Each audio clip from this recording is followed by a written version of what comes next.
I'm Hazelyn, 34, and I built my own consulting firm from the ground up. For years, I showed up for my family, paid for emergencies, mentored my sister's boyfriend, never asked for thanks. But when they blocked me from my own mother's birthday party like I was a stranger, I made a decision that changed everything. Ever been sidelined by people you quietly carried for years? If so, drop your story in the comments. You're not the only one. Before we dive in, let me know where you're watching from. And if you've ever had to walk away to protect your peace, hit like and subscribe for more real stories about boundaries, clarity, and quiet power. What happened next might surprise you. I'm the eldest of three, the dependable one. I wasn't the loudest or the funniest or the most adored, but if something needed to get done, I was the one they called. Not because they valued my time, just because they knew I'd say yes. I graduated college early, got my first job in IT, and worked my way up without asking for much. No handouts. No introductions. I paid off my loans before I turned 27 and quietly started my own consulting firm, focusing on mid-sized businesses that needed help digitizing their systems. It was steady, not flashy, but it paid well. My parents never really asked about it. "Still doing your tech thing," my dad would say. I'd nod.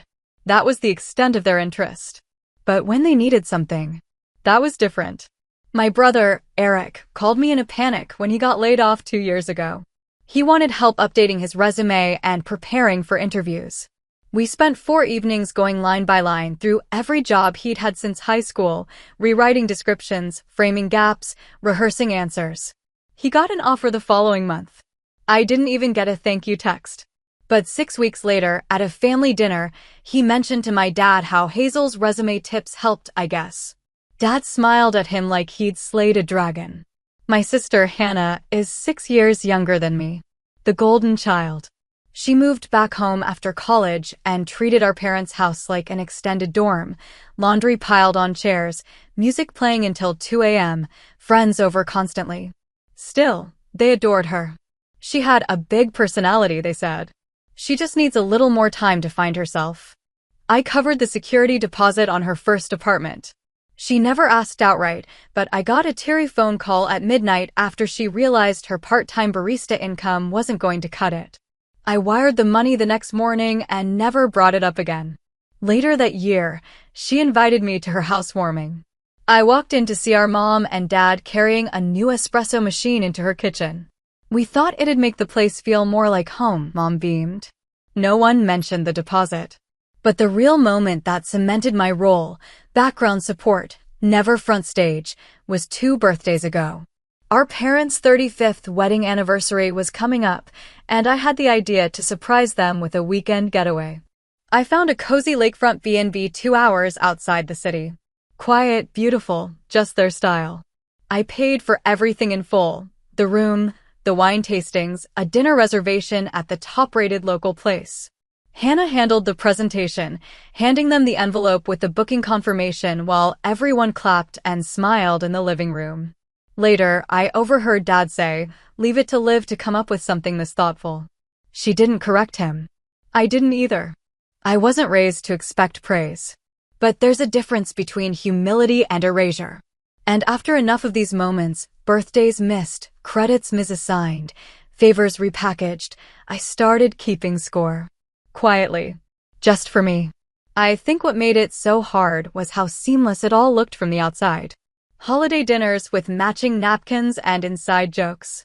Family photos lining the hallway, every year neatly labeled. But in those frames, I was always slightly out of focus. Always standing just off to the side. There's one picture from Hannah's graduation that I'll never forget.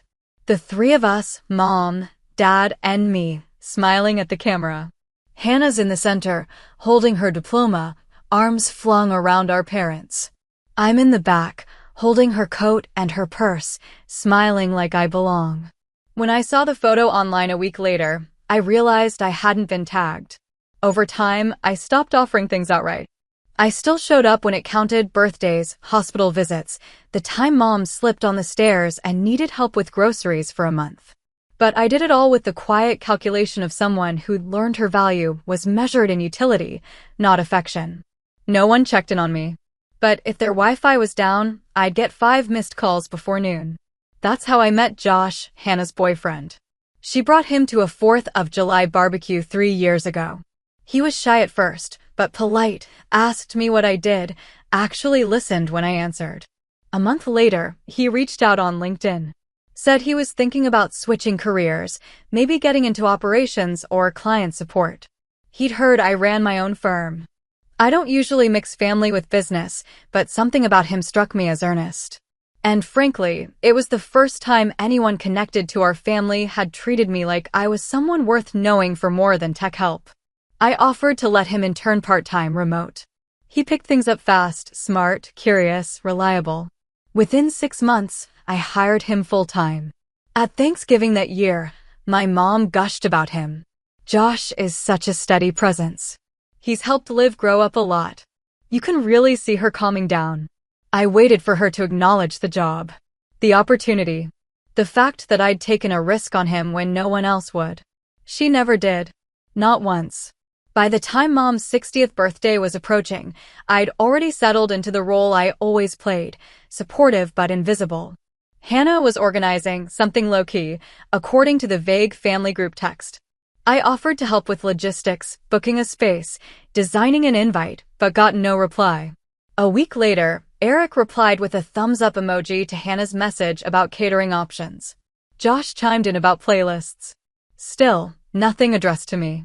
Not even a request for money, which almost felt more suspicious than respectful. I thought maybe I was being paranoid. Maybe they hadn't finalized the list yet. Maybe I'd get a call. So I waited. It never came. Not when they sent out the digital invite. Not when they picked a venue that was 10 minutes from my apartment. Not even when Hannah posted a throwback photo of Mom and tagged everyone in the family except me. The silence was deliberate. A choice. But I'd learned to see choices clearly by then. My entire adult life had been shaped by them. And this one? This one would be no different. A few months before Mom's 60th, I overheard her telling a neighbor on the phone that they were keeping it small this year. I didn't think much of it at the time. She never liked being the center of attention, and big parties always made her anxious. But still, 60 was a milestone. A small dinner sounded unusually quiet for my parents. I called Dad a week later, just to check in, and casually asked if they had anything planned for Mom's birthday. He paused for a second, like he wasn't expecting the question. Yeah, a little get-together. Nothing major. Just family and a few close friends. Hannah's organizing most of it. I can help if you want, I offered. Venue, invites, costs, whatever you need. We've got it handled, he said. His tone was warm but final, the same way you'd wave off someone offering to carry your groceries when your arms were already full. He changed the subject almost immediately. Hey, you remember that guy from church with the classic Corvette? He's selling it, wants way too much, but it's in great shape. I nodded along, letting the conversation drift. But something about the way he'd said it sat wrong. There was a hesitation, a flicker of discomfort, like he'd forgotten I was part of the guest list. The next morning, the family group chat lit up. A string of messages about caterers. Tacos or finger foods? Hannah asked. Eric sent a poll. Josh replied first, tacos. Always. A string of fire emojis followed. No one mentioned a venue. No one tagged me. I scrolled through the thread twice, making sure I hadn't missed something. Then I typed out a reply. Any idea on the guest count? Happy to pitch in for food or drinks. I watched the message sit there. Read. No replies. 6 hours later, Eric sent a meme about aging. Everyone laughed. Conversation moved on. The next time I saw Josh was at Dad's house. I'd stopped by to return a wrench set I'd borrowed during a plumbing crisis at my apartment. He and Hannah were in the kitchen, helping Mom prep Sunday dinner. Josh greeted me with the same polite nod he always did, friendly but deferential, like I was still his boss in some unofficial way. I've been meaning to email you, he said. We just signed that construction group as a new client, right? Yeah, they're onboarding this week. Nice, he said, then lowered his voice slightly. Thanks again for giving me a shot. I really mean that. I shrugged. You've earned it. It was the kind of quick exchange I wouldn't have thought twice about under normal circumstances. But something about it felt out of place, like it had to happen in a whisper, in someone else's kitchen, while my mom sliced cucumbers 2 feet away. It occurred to me then, Josh hadn't mentioned the job to them. Or if he had, they didn't seem to care. Later that evening, as we sat down to eat, Mom turned to Josh and smiled. "I don't know what we'd do without you. You're such a calming presence." Hannah grinned. "Seriously. It's like having a grown-up around for once." Everyone laughed. I smiled, too, because it's easier than not, but something tightened behind my ribs. Josh cleared his throat and added, "Just happy to be part of the crew." They raised their glasses. "To Josh," Dad said, lifting his beer. "The guy who holds us all together." And that was it. Not a single mention of where he worked, of who brought him into the fold, of the fact that I'd mentored him for 2 years and promoted him twice. They praised his ambition, his patience, his natural leadership, all qualities I'd helped cultivate. But in that room, they belonged to him alone. A few days later, Hannah posted an Instagram story of printed name tags laid out on a table. "Finalizing the list. Mom's gonna love this." I clicked through the tags. I didn't see mine. Maybe it was a draft, I told myself. Maybe the real list would include me. The following weekend, I got coffee with Zoe, one of my longtime friends from college. She knew my family well enough to pick up on patterns. "They're icing you out," she said plainly, after I described the group chat and the weird silence around the party. "I don't think it's that serious," I said, stirring my drink more aggressively than necessary. "Maybe it's just poor communication. Hannah's always been disorganized." "Hazel," she said, "you run a team of 12. You manage projects across 5 states. You know the difference between chaos and exclusion." I didn't respond. Because she was right. The messages kept coming. Hannah posted sneak peeks of the decor. Eric updated the chat with links to drink dispensers. "Do we want the glass ones or the rustic kind with the little chalkboard labels?" No one ever responded to anything I sent. Eventually, I stopped trying. Josh, to his credit, remained professional at work. Always on time. Always prepared. But I started to notice he'd grown more comfortable with the rest of the team, laughing louder during meetings, offering suggestions with a kind of ease that hadn't been there 6 months earlier. I couldn't blame him. He was doing well. Still, there were moments I caught him watching me. Like he wanted to say something but didn't know how. One Friday afternoon, as we wrapped up our weekly debrief, he lingered behind while the rest of the team filed out. "Hey," he said quietly. "I know it's none of my business, but are you okay?"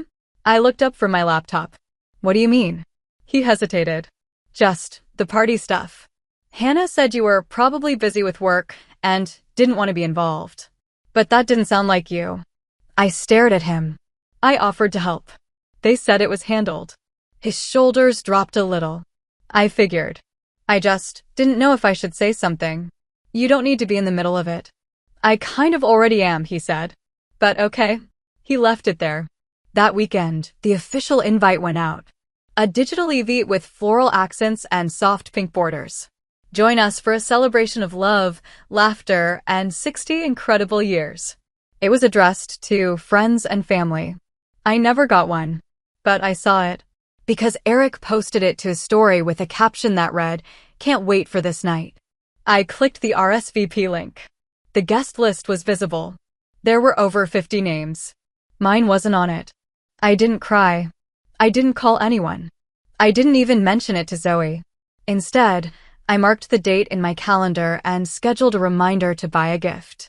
Not because I wanted to, because I knew what was coming next. And I wanted to be ready. The week of the party, I kept waiting for something, an address, a last-minute text, even just a forward of the invite from one of the cousins. Nothing came. The group chat stayed busy. Hannah confirming headcount, Eric offering to pick up dessert trays, Josh reminding everyone to bring cash for valet. Every message was a reminder that I wasn't part of the plan. By Wednesday, I gave up pretending I was waiting to be included. I texted Dad directly. "Hey, where's the party being held? Want to drop off a gift?" He replied 2 hours later. "It's just close friends and family this time. Appreciate the thought though. No venue. No time. Just a polite dismissal dressed up as logistics." Close friends and family. I stared at the message longer than I should have. I reread it 3 times, trying to find a different interpretation. There wasn't one. I didn't respond. Instead, I closed my laptop, walked into the kitchen, and started wrapping the gift I'd already picked out weeks earlier. A leather-bound photo album, personalized with Mom's initials in gold on the front. Inside were 60 pages, each one with a printed photo and a short note, starting from her childhood and ending with the grandkids. I'd spent 2 weekends curating the pictures. Scanned old prints from shoe boxes in their garage. Emailed cousins. Even tracked down a black and white snapshot of Mom at age 5, sitting on her dad's shoulders at a state fair. I tied a white ribbon around it and slid a small card under the bow. Happy 60th, Mom. Wishing you all the love you gave and deserved. The day of the party was cold, overcast, with that kind of static in the air that makes everything feel slightly off. I wore a navy dress and a long black coat. Nothing dramatic. Just clean, respectful, like someone visiting a gallery opening or a memorial. I didn't tell anyone I was going. I didn't need permission. The venue was easy enough to find. Hannah had posted a selfie in front of the marquee earlier that morning. Can't wait to celebrate this queen tonight, the caption read. Josh was in the background adjusting a tablecloth. They looked happy, focused, not thinking about me. When I pulled into the lot, I kept the engine running for a minute. I could see the main entrance from where I parked. There were clusters of people arriving, some older couples, a few kids, a lot of women in floral prints, and men in blazer sweater combos. It was a crowd my parents would have called just close friends and family. I walked slowly, gift in hand. The air smelled like champagne and rented eucalyptus garlands. At the door, there was a small table with name tags and a woman holding a clipboard. But I didn't get that far. Dad was standing just outside, greeting guests as they came in. He spotted me halfway up the steps and smiled, almost reflexively, like I was just another attendee. Then his face shifted. Oh, hey, he said, stepping forward. Wasn't expecting you. I lifted the gift a little, almost like a peace offering. Just came to drop this off. He looked down at the box in my hands, then back up at me. That's really thoughtful, Hazel. Thanks for doing that. There was an awkward pause. Guests flowed past us, brushing the edges of the conversation. I stood there waiting for the part where he'd say, come in. Instead, he glanced at the clipboard table behind him. It's a tight list. We're at capacity. I blinked. Right. Of course. It's not personal, he added quickly. We just had to make some hard cuts. You know how Hannah gets with logistics. Behind him, I saw Eric standing near the bar, laughing with one of our uncles. He glanced my way for a second, then turned back to his drink. Hannah was off to the side, directing someone toward the DJ table. She caught sight of me, then looked past me like she was checking the weather. Josh, standing near the photo booth, noticed me too. He didn't look away. But he didn't move either. I looked back at Dad. Well, I said, keeping my voice even. I'll let you get back to it. He nodded, shifting the weight of the door open with his shoulder to let someone else through. I handed him the box. Make sure she gets it? I asked. Of course. He didn't thank me. I turned and walked back down the steps, the cold biting at the space between my gloves and my sleeves. I didn't rush. I didn't look back. There was no dramatic moment. No shouting. No confrontation. Just that strange, hollow quiet that settles in when something finally breaks and you realize it's been cracked for years. As I reached my car, I saw another family pulling in, 2 kids, their mom in heels, a man holding a bouquet of tulips. The little girl dropped something as she stepped out and scrambled to pick it up. Her dad smiled and opened the door for her. The whole thing took 3 seconds, but for some reason it lodged in my chest. I got into the driver's seat, buckled in, and sat there with my hands on the wheel. A part of me had expected this, had rehearsed it. But there's a difference between knowing you're being excluded and hearing the words out loud. You're not on the list. Not angry. Not cruel. Just matter of fact. Like he was telling me the weather. I drove home in silence. No music. No podcasts. Just the steady hum of the tires on wet pavement. When I got back, I hung up my coat, reheated some leftover soup, and ate standing at the counter.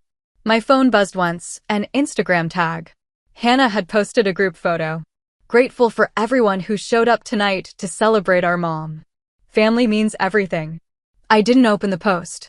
Just deleted the notification. Then I put my phone on silent and went to bed. I didn't cry when I got home. I didn't kick off my shoes in a dramatic pile or throw the gift receipt in the trash. I just sat, coat still on, bag still slung over my shoulder, staring at the quiet stillness of my living room. The overhead light hummed faintly. There were dishes in the sink I hadn't touched in 2 days. A scarf still looped over the back of a dining chair from earlier in the week. Everything was normal, which only made it worse. I pulled out my phone, not even sure why. Maybe I thought someone would have texted. Maybe a cousin. A neighbor. Even just one of those polite check-ins people send when they know something uncomfortable has happened. Nothing. The only unread message was from my banking app confirming the delivery charge for the champagne I'd had sent to the party. It arrived an hour before I did. I'd even included a printed note, to love, aging, and the woman who taught us both. Happy 60th, Mom. I tapped the phone screen off and set it down face first on the table. The next morning, Josh texted. Josh, hey, did I miss you last night? Hannah said you couldn't make it. I stared at the message for a long time. Not because I didn't know how to respond, but because I wasn't sure it was even worth it. I didn't reply. I got dressed, made coffee, and sat at my desk like it was any other Monday. But something had shifted. It wasn't rage. It wasn't grief. It was more like a kind of quiet evacuation, like someone had cleared out a floor of my mind and turned the lights off. Later that afternoon, during a staff call, someone cracked a joke about how long I'd been training Josh, how he was practically the second in command now. Everyone laughed. And for the first time, I didn't. It hit me then, not just about Josh or the party, but the whole thing.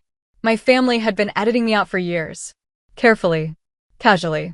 Like cropping someone out of a photo, not because you hate them, but because they're not really part of the shot you want to keep. I'd spent so long thinking I was the dependable one. The glue. The one who held everything together behind the scenes. But maybe that was just another version of invisible. A more useful kind. The realization wasn't dramatic. It was arithmetic. Cold, logical. One memory added to another and another until the sum became too obvious to ignore. The time I covered Eric's rent for 2 months after he lost his job. No one knew. The time Mom called crying because the washing machine broke and I had a new one delivered the next morning. She told people Dad had pulled some strings for a deal. The year I flew across the country twice for Hannah's theater showcases, once paying for her roommate's ticket because she couldn't afford it. Hannah gave a speech afterward and thanked everyone who believed in her. I sat in the back row, next to a fire extinguisher, and clapped until my hands hurt. I used to tell myself it didn't matter. That giving wasn't about being seen. That support, real support, was quiet. But what no one tells you is that silence can start to look like agreement. Like complicity. Like consent to your own erasure. I'd been so careful not to take up space that I hadn't noticed when people started pretending I wasn't there at all. That night, I pulled out an old external drive from my office drawer and opened the folder labeled Family Stuff. Inside were PDFs of travel itineraries I'd organized, budgets I'd made for our parents' anniversary, resumes I'd edited, photos I'd retouched, names of hotels, flights I'd booked under other people's logins. All of it. I scrolled through it slowly, the way people look through boxes of donated clothes before letting them go. This was the proof, in time-stamped metadata, that I'd been present, even if no one remembered it.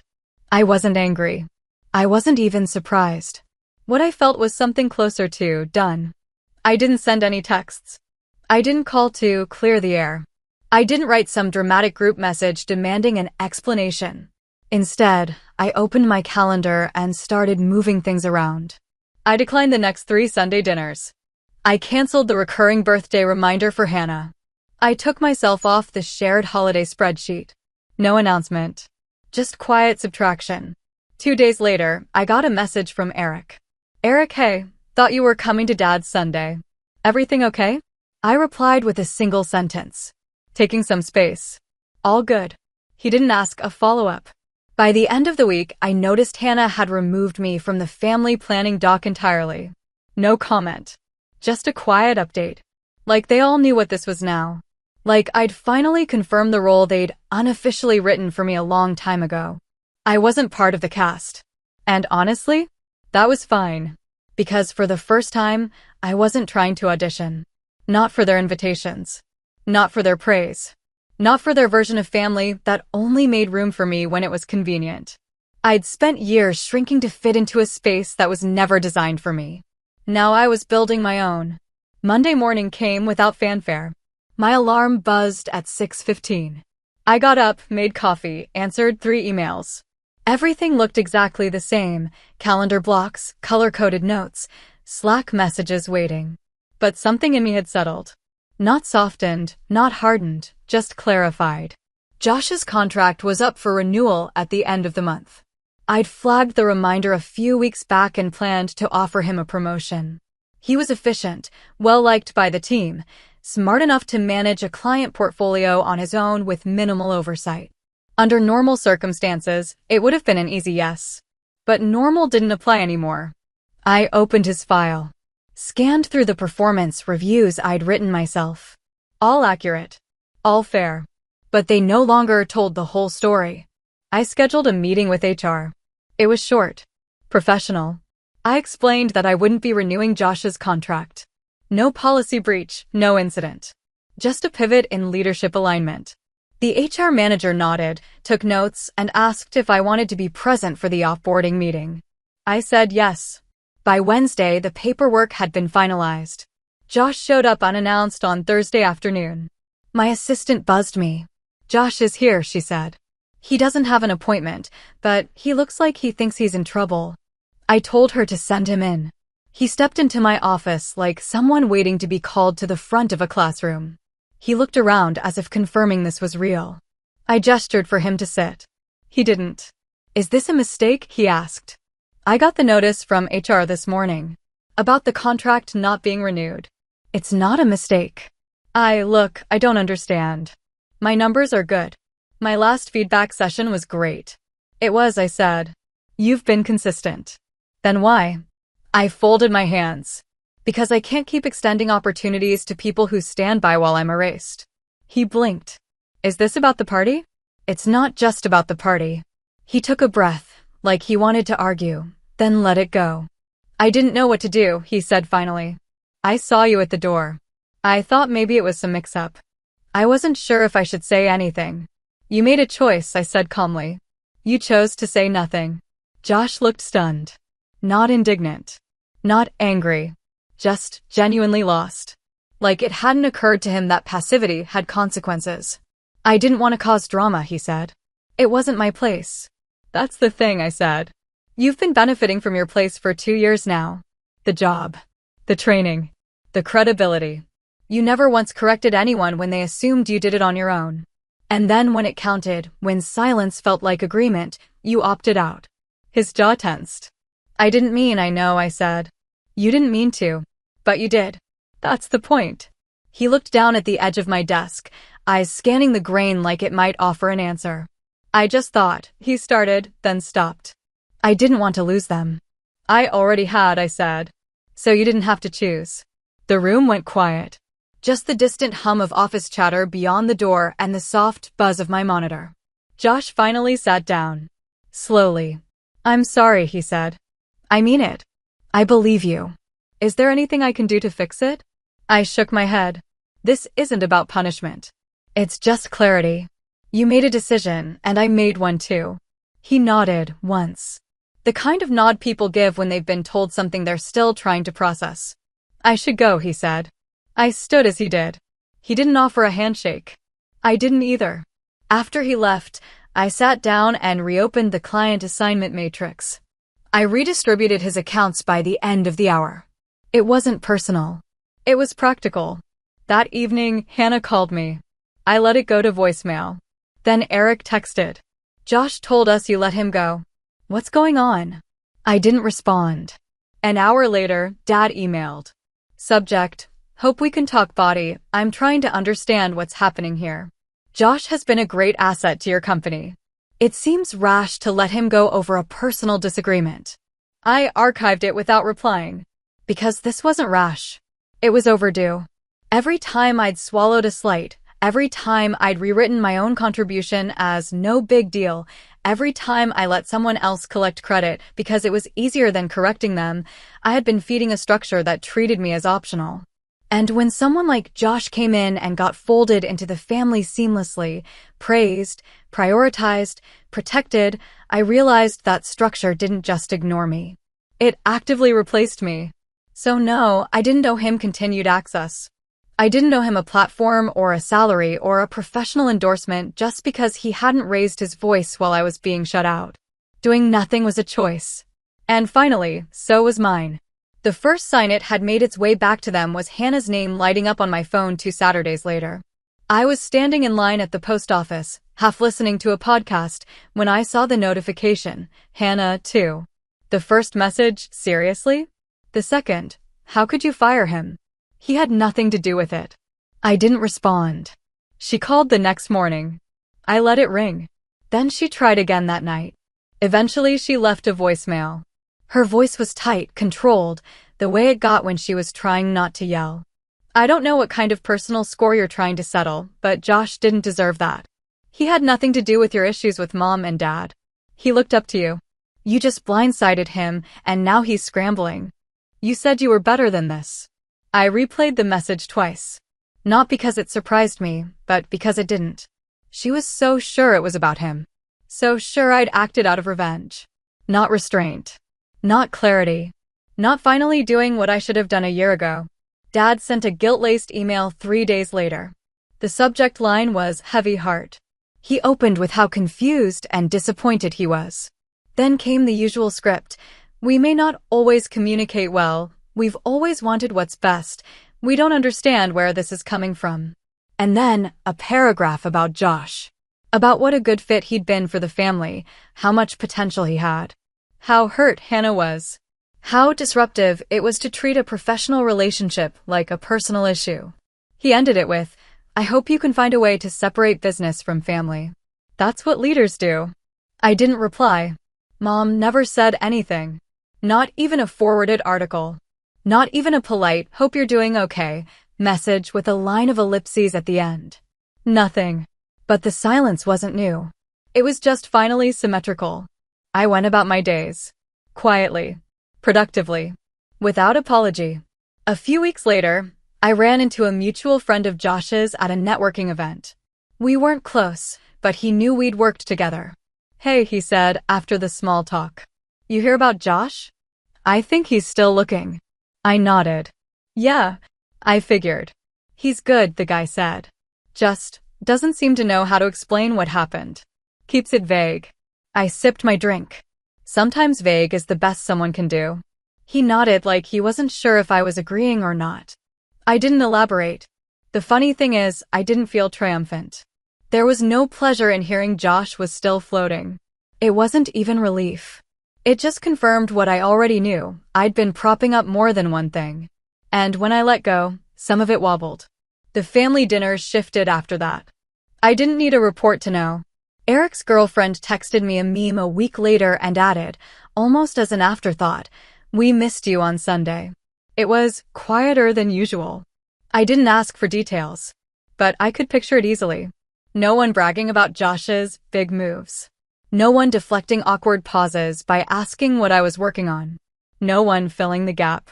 Not dramatic, just a quiet blank space. A place where something used to be. One night, I opened Instagram and noticed Hannah had archived most of her birthday party highlights. The group photo was gone. So was the caption about family being everything. I didn't read into it. But I noticed. Things kept unfolding in small ways. Dad stopped forwarding industry articles. Mom didn't include me in the Easter brunch thread. Eric texted less. The group chat slowed. And the strangest part? I didn't miss it. What I missed were things I'd never had in the first place: curiosity, credit, genuine inclusion. Now that I'd stopped chasing them, the absence felt cleaner. Less raw. Like removing a splinter you'd stopped noticing until it was gone. At work, things sharpened. My team stepped up. We hired 2 new analysts. I delegated more, not out of exhaustion, but intention. People started asking questions they hadn't before. Not about what happened with Josh, but about me. Clients requested me by name. A local business journal reached out for an interview. When the article ran, Dad didn't say a word. But an old colleague of his did. He emailed me out of the blue. Didn't know you were that Hazel. Impressive. Your dad must be proud. I didn't bother correcting him. There was no need. Let him assume the pride had been visible. Let him believe the version where I'd always had a seat at the table. The truth was quieter, but sturdier. And in that space, without Josh, without the family dinners, without the soft erasure I'd mistaken for love, I was becoming something new. Not louder. Not colder. Just more visible. But only to the people who had bothered to look. It had been 4 months since the last time I saw Josh in my office. By then, the fallout had mostly settled into something quieter. I was no longer the subject of angry texts or family side comments, at least not that I heard. They'd moved on, or more likely, learned to talk about me in places I didn't frequent. Either way, the storm had passed. One Friday afternoon, I got a message. Not through work. Just a simple, short email to my personal address. Subject, coffee? Body, hi. I hope this isn't overstepping. I've been thinking about everything that happened, and I'd like to apologize properly if you're open to it. I'd appreciate the chance to meet, no expectations, no agenda. Just coffee. My treat. It wasn't dramatic. No guilt trip. No long-winded justifications. Just a line in the sand he was asking to step over gently. I read it twice, then again the next day. I didn't feel angry anymore. I didn't feel curious either. But I did feel ready. So I wrote back. Sure. Thursday at 11? I'll be at Stillwater Cafe, the one near the park. Your treat. He replied within the hour. See you then. Stillwater wasn't far from my office, but I picked it intentionally. It wasn't one of the spots our team used for meetings, and it was too quiet for casual run-ins.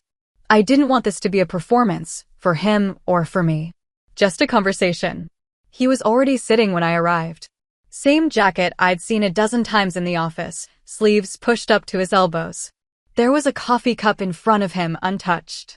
When he saw me, he stood. Awkward, but genuine. Hey. I nodded, hung up my coat, ordered a drink, and sat down across from him. He looked older. Or maybe just more tired. Less polished.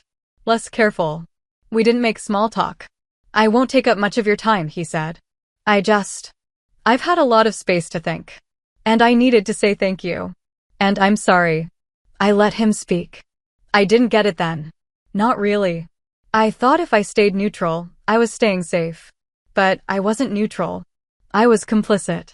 And I don't think I understood what it felt like to be erased. Or how I was benefiting from it. He paused. Let the words hang. I kept thinking I didn't do anything. But then I realized exactly. I didn't do anything. That was the problem. I nodded. Not to comfort him. Just to confirm. Yeah. He looked down at his hands. I didn't reach out sooner because I didn't want it to seem transactional. Like I was trying to get back in your good graces for a job or a reference. I'm not. That door's closed. I respect that. I appreciated how plainly he said it. Not fishing. Not pleading. Just acknowledging where we stood. I've learned a lot, he said. About how I move through the world. How easy it was for me to sit in a room full of people who forgot you and still feel welcome. I stirred my coffee. That's the thing about comfort. It doesn't demand much from you. He looked up. Exactly. We sat there for a minute. The cafe was quiet. A couple in the corner was arguing softly over a spreadsheet, and the barista was restocking biscotti behind the counter. He reached into his pocket and pulled out a small notepad. I don't know if this is weird, but I've been writing stuff down. Just reflections. Things I noticed after everything. I didn't ask to see it, and he didn't offer. That felt right. He tucked it away and leaned back. I'm not expecting forgiveness. I just didn't want to stay silent again.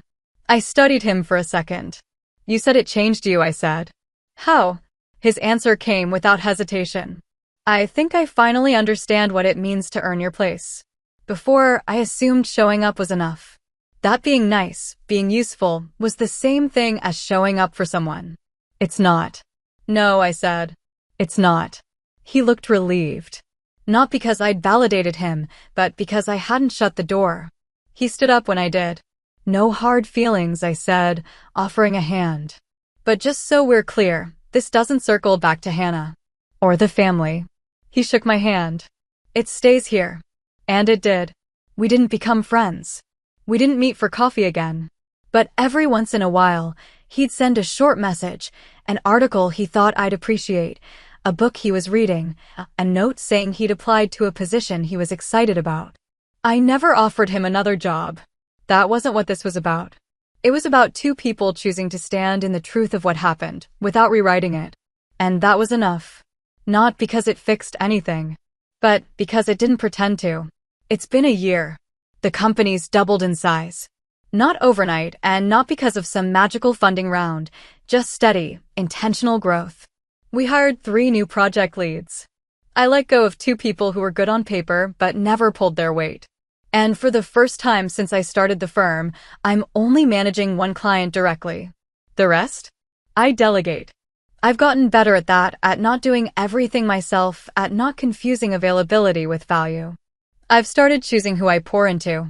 Not out of spite, but because the last year taught me the cost of offering support to people who treat it like air, free, invisible, expected. The team knows it too. There's a culture shift now. More accountability. More clarity. When someone gets credit, they know exactly where it came from. At home, things are quieter. Not empty, not cold, just clean. The family still doesn't talk about the party. No one brings up that night. No one asks about Josh. The group chat has returned to life in its own weird way. Eric sends sports updates. Hannah forwards reels with captioned baby giggles. My birthday came and went, and this time, I got a text from each of them. Nothing dramatic. Just short messages with the balloon emoji and a hope it's a good one. I didn't respond right away, but I didn't delete them either. I don't hold grudges. I just keep receipts. Zoe joked once that I should write a memoir called The Quiet Exit. Not because I slammed a door on my way out, but because I never needed to. I let the silence do the talking. I let absence explain itself. I gave people every chance to show me who they were, and then I adjusted. There's a kind of peace that comes with that. Not righteous. Not victorious. Just steady. The kind that doesn't need witnesses. I still think about that night at the party sometimes. Not the moment at the door, not my dad's voice saying you're not on the list. That part is blurry now, dulled at the edges. What stayed with me was what happened after. The line that cut through the music and the chatter. Josh's voice, calm but firm. That's my boss. That's the part people don't talk about. But they remember. I know because Zoe heard about it from someone's cousin. Because Hannah changed the subject when a friend mentioned your sister, the one with the company. Because my aunt told me at a wedding that she always admired the way I carried myself and left it at that. That sentence, those 3 words, didn't fix anything. It didn't undo the years. It didn't rewrite the party. But it did put something on the record. I'd walked away without a scene. Without a raised voice. Without demanding space. And somehow, I still took up more room than they expected. That's what power looks like when it's real. When it's built, not inherited, not borrowed, not granted by proximity, but earned and held quietly. It's not loud. It doesn't need validation. It doesn't shout over people who won't listen. It just shows up, delivers the work, and walks out when it's no longer welcome. And sometimes, it leaves a sentence behind. Something that sticks. Because no matter how hard people try to minimize you, how carefully they edit the photo, crop the edges, mute the sound, there's always a moment when the truth slips out. And in that moment, everyone hears it. Even if they never say your name. If you've ever been the quiet one who held everything together only to be pushed aside, what did you do? Did you speak up, walk away, or stay silent? Let me know in the comments. I read every one. And if this story hit close to home, don't forget to like, subscribe, and share it with someone who needs a reminder. Being quiet doesn't mean being invisible.